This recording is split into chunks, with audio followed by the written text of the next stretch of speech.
This past year, I burned out hard. After my work visa expired in the US, I moved to Dubai to work for a while, then realized the company definitely wasn't the fit for me. And then I moved to London to do a very intensive coding bootcamp that ran for 12 hours, 6 days a week. All of that sprinkled in with a little healthy dose of family and health issues. And now looking back, it's no wonder that I burned out. It was simply too much. But a lot of the time, we simply can't control what happens in our lives, and life tends to slap you in the face pretty hard sometimes. So recently, I've been implementing a lot of strategies to try and overcome this burnout. I wanted to share them with you, so hopefully you don't make the same mistakes I did. And even if you're not currently experiencing burnout or haven't experienced it in the past, it probably is coming in the future. Knock on wood, hopefully it won't, but it might, and it always pays to be prepared. So hopefully by the end of this video, you'll have some killer actionable tools to be able to overcome burnout whenever it comes your way. Hola amigos, I'm Diego, software engineer working in London, and if you're interested in supercharging your productivity at work and developing a better relationship with technology, definitely subscribe, hit that like button, all those good things, join our little corner of the internet. And yeah, let's get into it. Confirming the diagnosis is crucial because burnout actually has a very specific definition, and knowing if you're actually suffering from it is the first step in knowing how to deal with it. You see, back in 1974, the psychologist Herbert Freudenberger coined the term burnout, but science has really changed since then, so I went into a bit of a rabbit hole to understand exactly what burnout is and what it isn't. But before we delve into the scientific definition and all the scientific resources to understand and know if you're actually facing burnout, I went to the single source of truth and knowledge that is remaining on the internet, Reddit, and found a few of the users that explained how they knew they were facing burnout. Here, the Living Lighter says that I'm currently burned out. Here are the things I should not have ignored: making the simplest mistakes, brain fog, sleeping in till last possible minute, no motivation, forgetting to turn stuff in, stumbling over my words. Another user, Burger Hot Dog Cat, that's a cool name. I started checking my phone way more often during camera off meetings, taking more meetings from bed, fearing notifications on Teams, Slack, and Outlook, and trying to blend in the background and not speak up in meetings. And Stig IV said, quote, a general lack of motivation to wake up, to do work that used to excite you, to call people back, to text friends. Everything just takes a certain willpower to move that had always just been there before, and now you struggle to find it. So if any of those symptoms ring a bells, definitely you might be facing burnout. I also found some fantastic online resources to actually test if you're burnt out. They include the Harvard 2-minute burnout checkup, the Maslach burnout inventory, which was the sort of gold standard for testing burnout, especially in fields and industries like medicine and education. And then the newer burnout assessment tool, which addressed a lot of the shortcomings of the Maslach burnout inventory. I'm gonna link all of them down below, so definitely go through one of these tests, choose whatever one you want, or do all three. They're definitely informative and will allow you to confirm the diagnosis. But in summary, many of us believe that burnout is the exact same thing as exhaustion, and that's simply not true. Burnout is a lot more specific than that. According to Dr. Christina Marlach, a leading burnout researcher, she claims that there are 3 attributes to burnout: exhaustion, cynicism, and ineffectiveness. And what exactly causes these symptoms of burnout? Dr. Christina Marlach again names one culprit: an overwhelming amount of chronic stress. And this chronic stress can come from many different areas of our lives, so make sure you check the resources down below, go through the tests, and confirm if you're actually facing burnout and where this chronic stress is coming from in your life. Now that we've actually confirmed the diagnosis, let's move on to actionable strategies to deal with burnout. Underestimating yourself, I think, is the first thing that we need to focus on, because when you're burnt out, you're obviously not working at your 100%. And if you're someone who demands a lot of yourself, not working at 100% is horrible, because you feel inadequate, you feel overwhelmed, you feel that all the things that came to you easily before, you simply cannot do now. And that is really important to understand, because your psychology is a lot more fragile when you're going through a period of burnout, and taking care of your psychology is absolutely imperative. You have to recognize that you're going through a rough patch and stop demanding so much from yourself. This is something I've always suffered with, and the past year has definitely been an exercise in patience and being patient with myself. So if you're a demanding person like myself and are always critical of your own performance, there are a few mental changes that need to happen so you can deal with burnout more effectively. The first one, as we mentioned, is to underestimate what you can actually accomplish. So reduce the number of responsibilities, reduce the number of tasks and projects and things you're involved in your life, so you can focus on the most important things and not get overwhelmed by just chaos and a ton of things. And the second thing would be to break objectives down into tiny achievable steps. And every time you achieve one of those steps, celebrate. That's definitely something that's good for the ego, especially when it's very fragile during a period of burnout. Leaning on your support system is absolutely crucial because trying to overcome burnout alone is very, very difficult. So being as transparent as possible with your family, your friends, your coworkers is a crucial step in trying to deal with burnout, because if everybody is on the same page, it makes burnout much easier to deal with, and people will be able to show you support and understanding and help you overcome this difficult period. And for me personally, during this intense period of burning out, relying on my family and friends has been very crucial, not only in terms of lifting my mood and making burnout easier to deal with, but also understanding that sometimes you do need a break and sometimes you need to shut off from the work and perhaps take a few days of work or even a couple of weeks and do a complete reset. Forget about social media, forget about being constantly connected, and just focus on recovering, eating well, sleeping well, doing the things you want to do, having fun, playing some football, going to the pub with your mates, whatever makes you happy. Actually focusing on those things. Sometimes it's quite difficult if you're a bit of a workaholic or you focus a lot on performance and work, and having your family and friends or even your coworkers tell you, hey, Diego, come on, you should slow down a little bit and you should really focus on trying to recover as opposed to trying to go at 100% when your body simply cannot give you that 100%. And I just wanted to emphasize that this burning out is very common and it doesn't have to be a solo battle. There's a ton of people around you that are probably facing burnout or have faced it in the past, and even tons of people online who in forums and Reddit and everything that are constantly going through this. You can share your story, help someone, learn from someone else. This is definitely not a solo battle and is easier to beat and easier to win if you have that support system.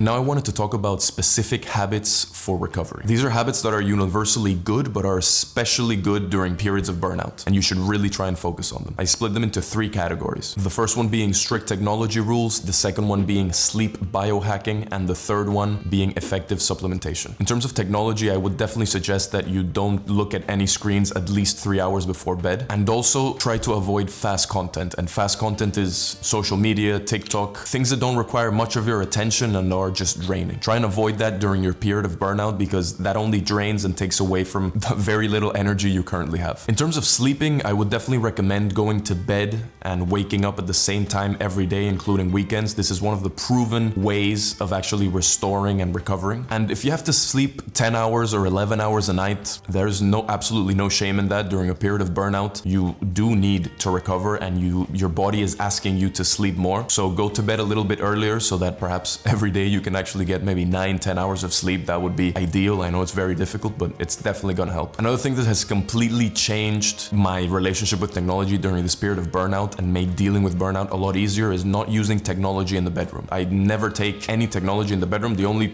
technological thing I have in there is my Kindle, and that's to read books that help me go to sleep at night, but that's it. But get a regular alarm clock, leave your phone outside charging. It's much easier to deal with burnout that way. And a few hours before going to bed, when perhaps you stop using your technology, make sure you dim your lights a little bit. Perhaps turn off lights, turn on candles. Try and reduce artificial lights as much as possible because they do trick your brain into staying awake for longer and make falling asleep a lot more difficult. So turn down those lights a few hours before going to bed, grab a nice book, some relaxing fiction. I've been currently reading a book that has me hooked and I stay hours reading the book at night, and it's Silo. Super highly recommended book, a great book series. They have a TV show, I haven't watched it, it's probably very good. But yeah, try and pick up some relaxing fiction, not something super intense. And the last thing in terms of improving your sleep and trying to recover is trying to get some sunlight. Preferably in the morning, early in the morning, trying to get some sunlight. If you live in a place like I do, like London, that doesn't get much sun, that's where effective supplementation comes in. Vitamin D is crucial. If you don't get enough sun, you need to supplement with vitamin D. I think it's around 60 or 70% of UK citizens are vitamin D deficient, and vitamin D regulates your mood, regulates your hormones, regulates your energy levels, regulates a ton of things that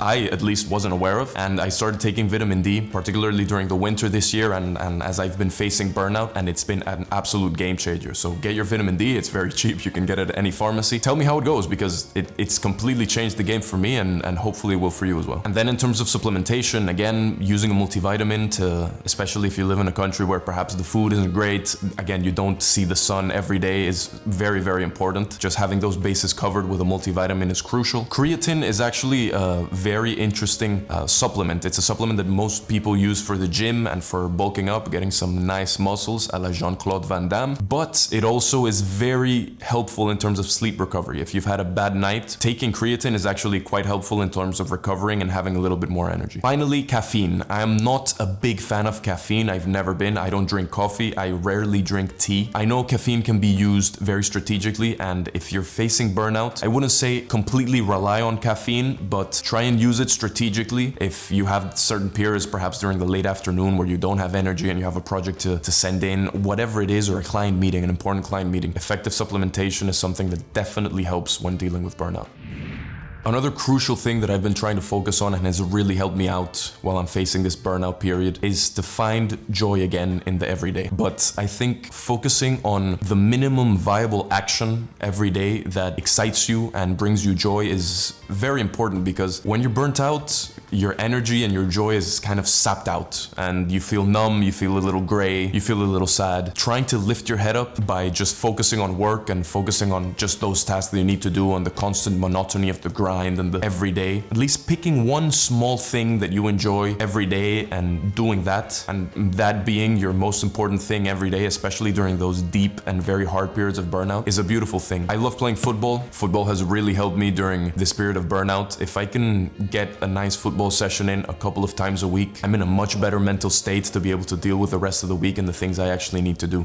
I recently actually hurt my ankle and I haven't been able to go to football for quite a while, and that's definitely made trying to exit this burnout period and overcome burnout much more difficult. And finding the joy again in your routine is also a very important thing. You can try and simplify your routine as much as possible. Try and just go through the motions slowly, have those things that excite you, slowly tackle the things that you need to tackle every day. And I think methods like the daily highlight that's discussed in the banger book Make Time, one of my favorite books on productivity of all time, is super important. The daily highlight essentially tells you to focus on one thing every day. This can be, again, work related or not work related. Being able to reduce your responsibilities and have one single action that you need to focus on every day is a beautiful thing. And perhaps when you accomplish that action, also try and pick the lowest mango in the tree. Perhaps that doesn't translate to English, but you know, I was born in Venezuela, so I think of mangoes. Maybe for you it's picking the closest apple in the tree. Make sure you try and complete those actions and those things that are the easiest and don't take a lot of effort, because that way you can, again, celebrate those wins and gain that confidence, gain that energy back, and that just momentum to continue doing the things that you need to accomplish and finally reestablish your routine from before. Again, you're gonna start very basic, and when you're dealing with burnout, it's building from the ground up. But being able to focus on one single thing every day